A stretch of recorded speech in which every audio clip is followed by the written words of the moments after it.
नमस्कार। राजकीय औद्योगिक प्रशिक्षण संस्थानों के व्यवसायों की स्विंग टेक्नोलॉजी के सैद्धांतिक विषय मौलिक पोशाक विश्लेषण के बारे में आज मैं आपको प्रशिक्षण प्रदान करूंगी। मौलिक पोशाक का विश्लेषण उपभोक्ता और निर्माता दोनों की ही आवश्यकता का आधार है। सिलाई कला के दृष्टिकोण से उपभोक्ता को संतोषजनक सेवा प्रदान करने के उद्देश्य से पोशाक का विश्लेषण करना आवश्यक है। पोशाक के प्रचलन को देखते हुए उसकी कार्य क्षमता, लागत एवं मांग के अनुसार उसका निर्माण किया जाता है।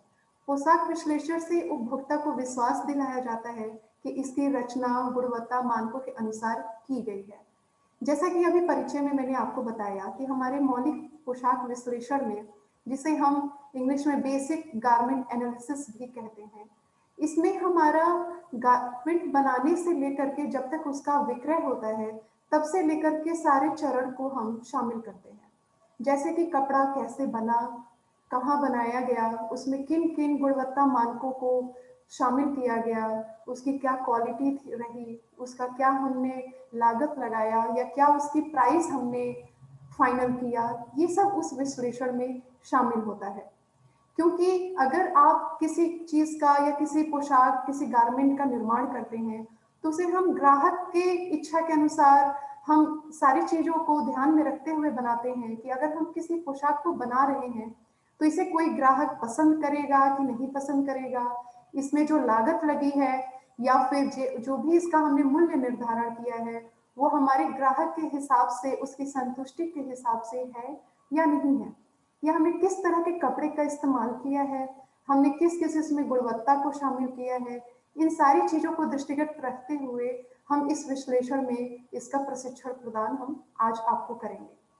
जैसा कि मैंने आपको बताया कि पोशाक हम इंसान की मूलभूत आवश्यकताओं में से एक है, लेकिन उसके साथ साथ किसी व्यक्ति की आय पर भी निर्भर करता है कि वह किस तरह के पोशाक को धारण करना चाहता है। जैसा कि आपने देखा होगा कि आज के टाइम में किसी भी ब्रांड का ज्यादा फेमस है या क्रेज है हम लोगों के मन में, अगर कोई ब्रांड बहुत ज्यादा फेमस है तो हम कई बार होता है कि हम उसकी गुणवत्ता को ना ध्यान में रखते हुए हम सिर्फ उसके ब्रांड के नाम से हम किसी पोशाक को, किसी गारमेंट को खरीद लेते हैं, क्योंकि हमें ये मन में एक विश्वास होता है, एक संतुष्टि होती है कि अगर हम इस ब्रांड के पोशाक को खरीद रहे हैं तो इसमें सारी गुणवत्ता के मानकों को निभाया गया होगा होगा उसको फॉलो किया गया होगा। तो वो चीज हमारी एक मानसिकता में होती है कि अगर हम किसी चीज को ले रहे हैं, किसी फेमस ब्रांड को ले रहे हैं, तो वो खराब नहीं होगा या फिर हम उसे डेली जब भी इस्तेमाल करेंगे तो वो हमारे व्यक्तित्व को खराब नहीं प्रदर्शित करेगा। तो इसलिए आज के टाइम में, इस आधुनिक टाइम में, किसी भी ब्रांड का चलन बहुत ज्यादा हो गया है, जिसका किसी भी पोशाक के गुणवत्ता पे बहुत ज्यादा फर्क पड़ता है। आगे हम देखेंगे कि पोशाक विश्लेषण में क्या-क्या स्टेप्स आते हैं। किसी भी पोशाक के निर्माण से लेकर विक्रय तक की प्रक्रिया में उत्पादन पर विशेष ध्यान दिया जाता है। कपड़े की गुणवत्ता को देखते हुए उसकी कीमत निर्धारित करते हैं। पोशाक विश्लेषण में मुख्य रूप से पोशाकों का मूल्य तथा उनकी गुणवत्ता निहित होती है। जैसा कि नीचे निम्न रूप से दिखाया गया है, मूल्य निर्धारण। मूल्य निर्धारण, जैसा कि अभी ऊपर मैंने बताया कि अगर आपने किसी गुणवत्ता को, किसी मेन स्टैंडर्ड को फॉलो किया है, तो वो उसका असर उसकी फाइनल कीमत पे भी दिखाई देता है। जैसे कि अगर आपने किसी ऐसे फाइबर को इस्तेमाल किया, किसी ऐसे रेशे को इस्तेमाल किया है, किसी गारमेंट को, किसी पोशाक को बनाने के लिए, तो उसकी लागत भी उसी हिसाब से होगी, उसका मूल्य भी उसी हिसाब से निर्धारित किया जाएगा, जैसे कि वो ग्राहक को संतुष्टि भी प्रदान करे। और अगर वो किसी एक मूल्य को लगाता है किसी एक पोशाक पे, तो उससे उसकी संतुष्टि जरूर होनी चाहिए और वो खराब नहीं होनी चाहिए, जिससे कि भविष्य में भी हमारे आय पर इसका बहुत असर पड़ता है, हमारे व्यक्तित्व पे भी असर पड़ता है। जैसे कि अगर हम क्रेता हैं, तो अगर हम एक विक्रेता को अपना कोई पोशाक विक्रय करते हैं, तो हम इस चीज का जरूर ध्यान रखते हैं कि आने वाले भविष्य में हमारे बाकी चीजों के विक्रय पे भी इसका असर पड़े। तो इसलिए हम उसका विश्लेषण इसमें मूल्य निर्धारण के पॉइंट से करेंगे। मूल्य निर्धारण में, जैसे कि चार्ट द्वारा आपको समझाया जा रहा है, सबसे पहले होता है नाप। जब भी आप किसी गारमेंट को बनाते हैं तो सबसे पहला बेसिक पॉइंट होता है नाप। जब आप मेजरमेंट लेंगे तभी आप किसी व्यक्ति विशेष का एक विशेष परिधान बना सकते हैं उसकी फिटिंग के हिसाब से। जैसे कि कोई व्यक्ति बहुत मोटा है या फिर कोई व्यक्ति बहुत पतला है, तो वो जब तक हम नाप नहीं लेंगे तब तक हम उस गारमेंट को फिटिंग के हिसाब से नहीं बना सकते। फिर आता है कपड़े की दर। कपड़े की दर जैसे कि पोशाक को बनाने से पहले हमने किस तरीके का कपड़ा खरीदा उस पोशाक को बनाने के लिए, उसमें क्या हमारी लागत आई, किस दर से हमने उस कपड़े को खरीदा है, उसका भी मूल्य निर्धारण होता है। फिर उसके बाद आता है कच्चा माल। कच्चा माल हम उसे बोलते हैं जो भी पोशाक एक पोशाक को बनाने में जिस जिस मटेरियल का इस्तेमाल होता है, जैसे कपड़ा हो गया, उसमें धागे हो गए, बटन्स हो गए, जिप हो गया, वेलक्रो हो गया, जिस तरह के भी कच्चा माल का आप उसमें इस्तेमाल कर रहे हैं, उन सारे कच्चे माल की लागत दर भी उसके मूल्य में जरूर शामिल किया जाता है। फिर उसके बाद आती है मजदूरी। जैसे कि आप पोशाक को बनाते हैं तो उसको बनाने वाला भी एक व्यक्ति विशेष होता है जो उस पोशाक को बनाता है। उससे क्या होता है कि उस व्यक्ति की मजदूरी भी हमारी उस मूल्य के निर्धारण में जरूर शामिल की जाती है, क्योंकि कपड़े की दर, कच्चा माल, उसके बाद जो व्यक्ति मेहनत से उस एक पोशाक को तैयार कर रहा है, उसकी आय भी हम उसी मूल्य निर्धारण में जरूर शामिल करते हैं। फिर उसके बाद आता है लेबर का मूल्य। मजदूरी जब एक मजदूर जब मजदूरी करता है तो उसका एक मूल्य निर्धारित होता है कि जैसे एक लेबर ने या एक व्यक्ति ने किसी पोशाक को बनाया तो उसका 1 घंटे का या 2 घंटे का जो भी समय लगा उस पोशाक को बनाने में, उसका प्रति घंटे के हिसाब से क्या मूल्य निर्धारित होगा, वो भी हमारे विश्लेषण में जरूर आता है। फिर उसके बाद आता है सबसे लास्ट स्टेज होती है मूल्य निर्धारण में पैकिंग। जब पोशाक बन के तैयार हो जाता है उसके बाद वो पैकिंग के स्टेज में आता है। फिनिशिंग होती है, वॉशिंग होती है, उसके बाद वो पैकिंग के स्टेज में आ जाता है। पैकिंग में आप एक गारमेंट को कैसे फोल्ड करते हैं, किस तरह से पॉली बैग का इस्तेमाल करते हैं। कुछ कुछ कपड़े होते हैं जो बहुत ही डेलिकेट, जैसे कि बहुत ही मुलायम होते हैं, जिनको हमें बहुत ध्यान से फोल्डिंग करनी होती है या पैकिंग करनी होती है। उसी के हिसाब से हम उसके पैकिंग में इस्तेमाल होने वाले सामान को भी हम उसी हिसाब से खरीदते हैं। जैसे कि कोई कपड़ा है जिसमें बहुत सारे स्टोन्स लगे हैं या फिर कोई ऐसी एम्ब्रॉयडरी हो रही है जिसको खराब होने का चांस रहता है, तो उसके बीच में कपड़े की तह में हम एक बटर पेपर या टिश्यू पेपर की एक लेयर लगा देते हैं जिससे कि एम्ब्रॉयडरी बीच में खराब ना हो। इसका भी मूल्य निर्धारण होता है और हमारे पोशाक के विश्लेषण में इसको भी हम शामिल करते हैं। तो ये सारे स्टेज हैं जो एक पोशाक का मूल्य को निर्धारण करते हैं। इन सब चीजों को कैलकुलेट किया जाता है कि क्या हमारा नाप था, किसी पतले व्यक्ति का था या मोटे व्यक्ति का था। अगर मोटे व्यक्ति का था तो उसके हिसाब से कपड़ा भी ज्यादा लगेगा। उस कपड़े की दर क्या थी, उसमें शामिल होने वाले लगने वाले हर तरह के कच्चे माल जैसे कि बटन, धागा, जिप, ये सारी चीजें हमने क्या क्या लगाया और कितनी क्वांटिटी में लगाया, उसकी क्या मजदूरी थी, जिस व्यक्ति ने बनाया उसकी क्या मजदूरी थी, लेबर का क्या मूल्य निर्धारित हुआ, पैकिंग में इस्तेमाल होने वाले क्या क्या सामान लगे। इन सारी चीजों को कैलकुलेट करके हमारा एक मूल्य निर्धारण होता है जो कि उस पोशाक को बेचने के लिए या विक्रय करने के लिए लास्ट में उसको फाइनल किया जाता है कि ये पोशाक किस मूल्य में विक्रय होगा। फिर दूसरा पॉइंट हमारे विश्लेषण में आता है गुणवत्ता निर्धारण। अभी हमने डिस्कस किया मूल्य निर्धारण। मूल्य निर्धारण हमारी हो गई लागत कि हमने एक पोशाक को बनाने में हमने कितनी लागत लगाई। उसके बाद हमारा आता है गुणवत्ता। हमें क्वालिटी को भी ध्यान रखना होता है कि हम जो भी पोशाक बना रहे हैं उसमें जिस तरह का मटेरियल का इस्तेमाल कर रहे हैं वो हमारे मटेरियल की क्वालिटी अच्छी है या नहीं है। जैसे कोई ग्राहक अगर किसी पोशाक को खरीदता है तो वो इसको लंबे टाइम तक इस्तेमाल कर सके, इसकी क्वालिटी इतनी अच्छी हो कि उस ग्राहक को संतुष्ट कर सके। हम इन सारी चीजों को ध्यान में रख करके अपने विश्लेषण में उसका भी निर्धारण करते हैं, जिससे कि भविष्य में हमारी आय पे भी, हमारे बिजनेस पे भी उसका फर्क पड़ता है। तो ये था हमारा पोशाक विश्लेषण। उसके बाद आता है हमारा मूल्य निर्धारण, जिसे कि हमने अभी अभी डिस्कस किया। पोशाक का निर्माण निम्न 2 तरीकों से किया जा सकता है। एक है टेलर से सिलवाकर और दूसरा है दुकानों या फैक्ट्रियों द्वारा। अगर आप किसी पोशाक को एक टेलर से बनवाते हैं तो उस टेलर के हिसाब से उसका मूल्य निर्धारण होता है। उस टेलर ने आपके पोशाक को बनाने के लिए कितना कपड़ा लिया, उसने कितनी मजदूरी दी, उसने किस किस जगह का इस्तेमाल किया, किस किस उपकरणों का इस्तेमाल किया। तो उस टेलर के जगह के हिसाब से, उस एरिया के हिसाब से उस पोशाक को बनाने में, सिलवाने में जो भी लागत लगती है तो उसका मूल्य एक अलग होता है।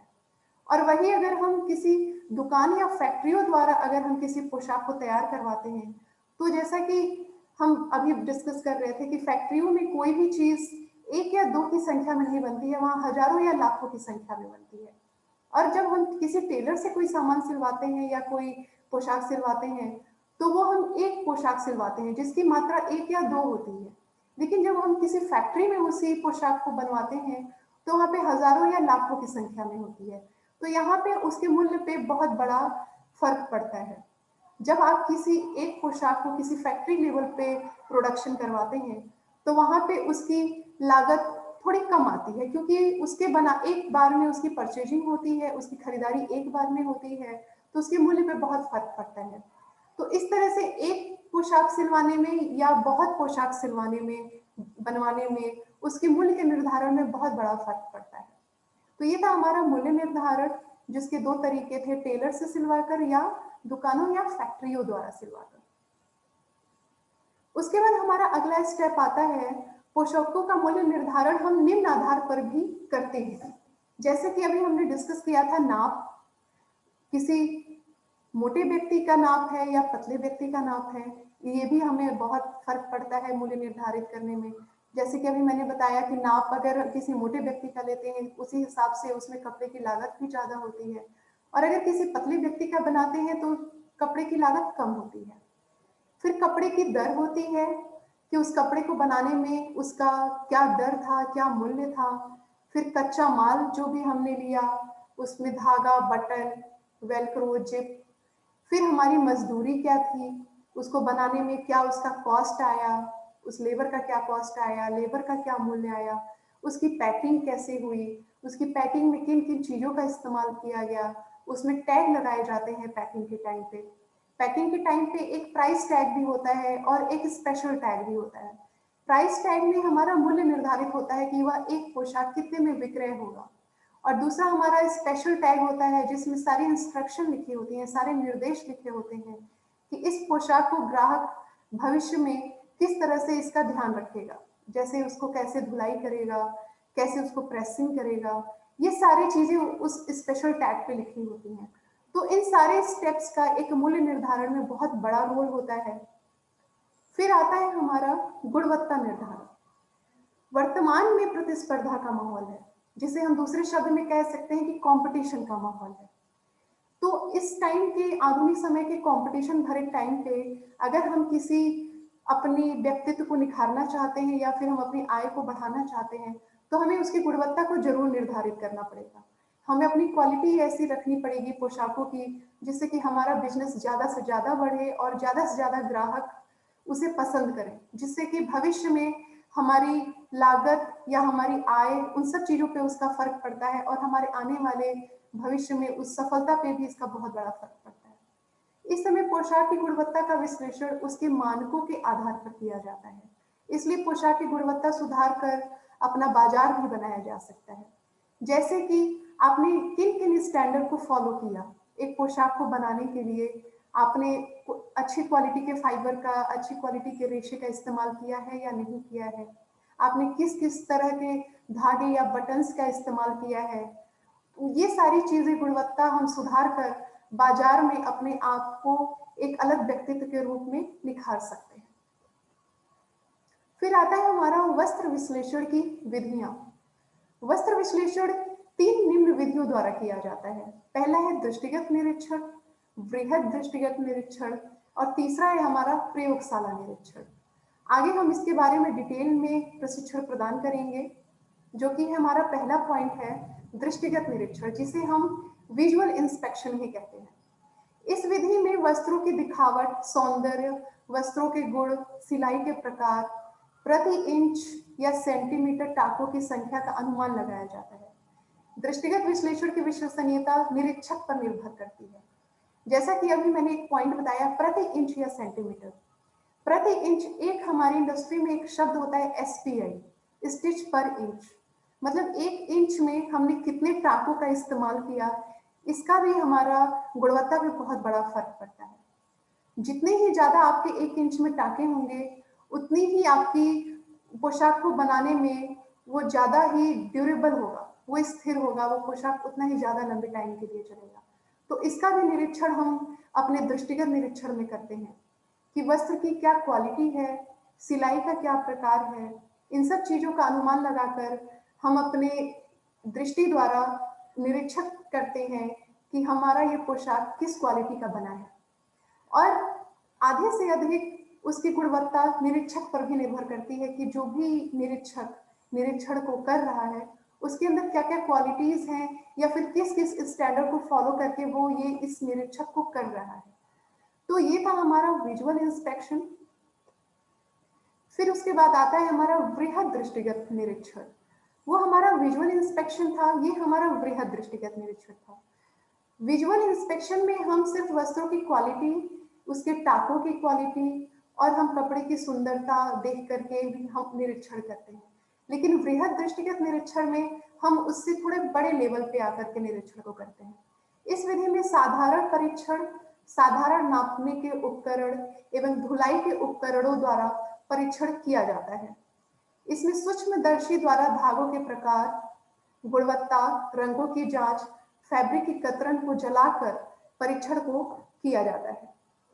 इसमें वो सारे स्टेप आते हैं, जैसे कि हमने उस निरीक्षण में किन किन नापने के उपकरण का इस्तेमाल किया, उसमें धुलाई के लिए किस किस उपकरण का इस्तेमाल किया, और उसमें सूक्ष्मदर्शी द्वारा धागों के प्रकार की क्वालिटी का हम ध्यान रखते हैं, उसमें रंगों की जांच करते हैं, और फैब्रिक की कतरन, जो बचे हुए कतरन होते हैं, उसको जलाकर भी हम परीक्षण करते हैं कि हमारा ये पोशाक किस क्वालिटी का है या फिर इसकी गुणवत्ता कितनी हाई है।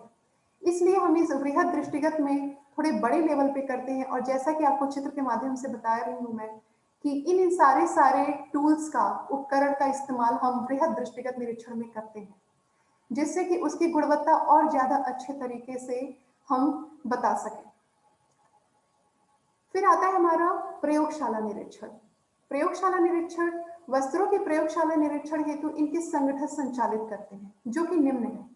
एक है हमारा American society for testing and material, और दूसरा है हमारा American association of textile chemist and colourist. ये हमारे वो संगठन है जो हमारे व्यवसाय से संबंधित पोशाकों का प्रयोगशाला में निरीक्षण करते हैं।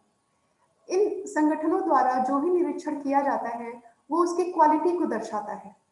अगर हमें पता चलता है कि हमारा पोशाक इन संगठनों द्वारा निरीक्षण किया गया है, तो उसकी विश्वसनीयता बढ़ जाती है, क्योंकि इन संगठनों में बहुत ही अच्छे तरीके से लैब में या प्रयोगशाला में उस पोशाक की गुणवत्ता को निखारा जाता है या टेस्ट किया जाता है कि इसमें जो भी मटेरियल या रॉ मटेरियल, उसका कलर, उसके डिजाइन, जो शामिल है, वो किस क्वालिटी के हैं, या वो ड्यूरेबल हैं या नहीं है। उसके कलर फास्टनिंग का टेस्ट होता है। कलर फास्टनिंग का मतलब यह होता है कि हमारे पोशाक, जैसा कि आप जानते हैं कि कलरफुल आते हैं मार्केट में, हम अपनी इच्छा के अनुसार जो भी कलर हमें पसंद होता है, हम उस कलर की पोशाक को खरीदते हैं। लेकिन उस कलर की क्वालिटी क्या है, वो कलर भविष्य में ड्यूरेबल रहेगा या नहीं रहेगा, इन सारी चीजों की जांच इन संगठनों द्वारा किया जाता है। बहुत सारे कलर्स ऐसे होते हैं जो एक या दो बार इस्तेमाल के बाद तीसरी बार में उसके कलर्स निकलने लगते हैं, बहुत जल्दी वो धूमिल हो जाते हैं या फेड हो जाते हैं। तो इन संगठनों द्वारा इन सारी चीजों का इस्तेमाल करके, टूल्स का, लैब का प्रयोग करके, जहाँ पे बहुत सारे टेक्नीशियन होते हैं, निरीक्षण करते हैं कि ये पोशाक हमारे कस्टमर को सेटिस्फाई करेगी या नहीं करेगी।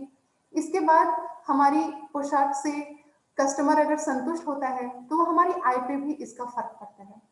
जैसे कि मैंने बताया, इस प्रतिस्पर्धा या कंपटीशन के टाइम पे अगर हमें अपने आप को स्टेबल करना है, अगर हम अपनी पहचान बनाना चाहते हैं, तो हमें कुछ मानकों का बहुत अच्छे तरीके से ध्यान रखना होता है, जो कि हमारे भविष्य की सफलता को निर्धारित करते हैं। फिर आता है हमारा पोशाक विश्लेषण के प्रकार, जिसके कुछ पॉइंट्स हैं: स्टाइल विवरण, साइजिंग एवं फिटिंग, सामग्री का चयन, तत्व संयोजन, स्टाइल प्रदर्शन। एक एक करके इसके बारे में मैं आपको प्रशिक्षण प्रदान करूंगी। पहला हमारा पॉइंट है स्टाइल विवरण। स्टाइल विवरण में क्या होता है कि कई बार हम किस तरह के स्टाइल का गारमेंट ले रहे हैं मार्केट में, इसके ऊपर भी फर्क पड़ता है हमारा विश्लेषण।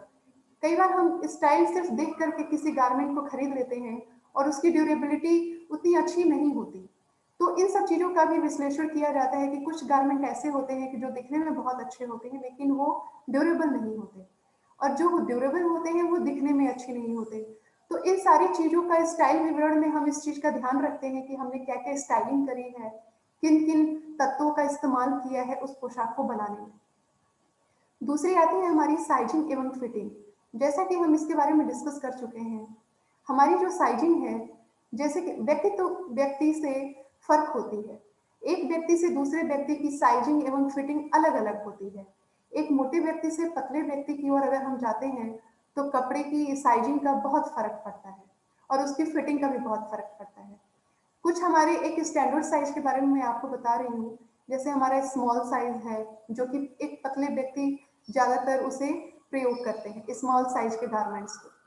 और उससे ज्यादा हेल्दी व्यक्ति मीडियम साइज के गारमेंट को इस्तेमाल करते हैं, उनसे ज्यादा हेल्दी व्यक्ति लार्ज साइज के गारमेंट को इस्तेमाल करते हैं। तो इसका भी हमारा विश्लेषण पोशाक में किया जाता है कि हम किस किस साइजिंग में या किस किस फिटिंग में अपने कपड़े को बना रहे हैं। फिर आता है हमारा सामग्री का चयन। हमने एक पोशाक को बनाने में किन किन सामग्रियों का प्रयोग किया। प्रेसिंग का हम यूज करते हैं, बहुत सारे उपकरण हैं हमारे, जैसे कि मार्किंग टूल्स हैं, मेजरिंग टूल्स हैं।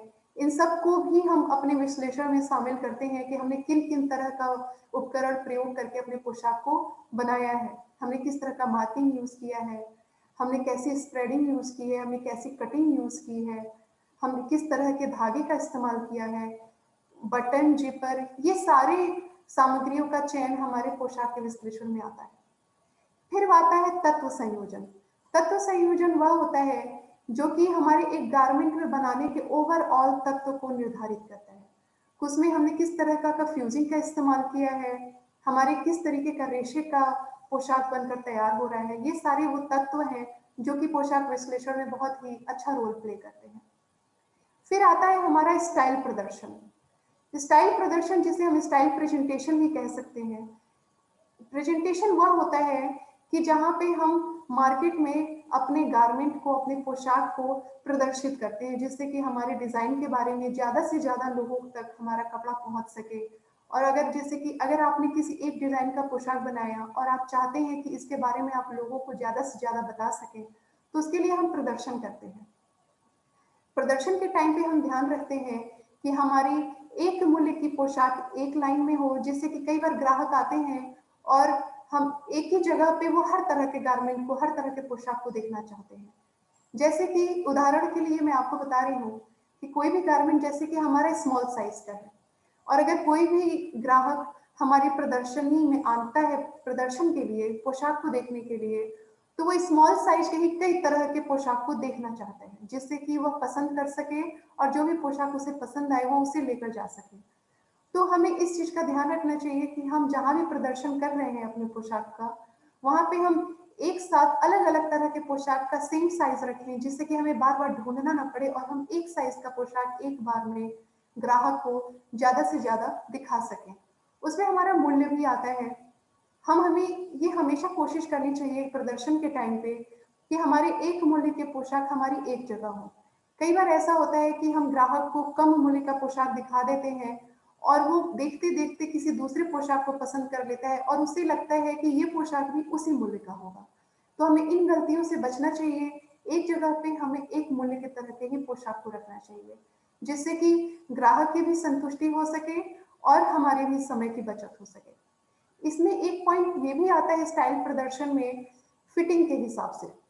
कई बार हमारे पास ऐसे भी व्यक्ति आते हैं जो कि सिर्फ उम्र बताकर किसी कपड़े को खरीदना चाहते हैं, जैसे कि 12 साल, 16 साल या 20 साल। तो हमारी प्रदर्शनी इस टाइप की होनी चाहिए कि हम हर एज ग्रुप के हिसाब से अपने कपड़ों को साइजिंग करके रखें, कि जिससे कि कोई व्यक्ति अगर आयु के हिसाब से गारमेंट खरीदने आ रहा है, तो उसे संतुष्टि मिले और वो उसे पोशाक, अच्छी पोशाक मिल सके आयु बता करके भी। तो इन सारी चीजों का ध्यान हमें पोशाक विश्लेषण में रखना चाहिए। फिर आता है हमारा प्रदर्शन की कला। यदि व्यापारी प्रदर्शन की कला से अवगत होंगे तो अपने व्यवसाय को नई ऊंचाई देने में सक्षम होंगे। जैसे कि कोई व्यापारी है और वो अपनी कला को दुनिया के सामने रखना चाहता है, और वो जैसे कोई व्यक्ति अगर सिलाई में निपुण है, नए नए डिजाइन बनाने में निपुण है, लेकिन वो पब्लिक को दिखाना चाहता है, लोगों को दिखाना चाहता है, तो उसे कुछ चीजों का ध्यान रखना पड़ेगा जिससे कि भविष्य में वो सफल हो सके।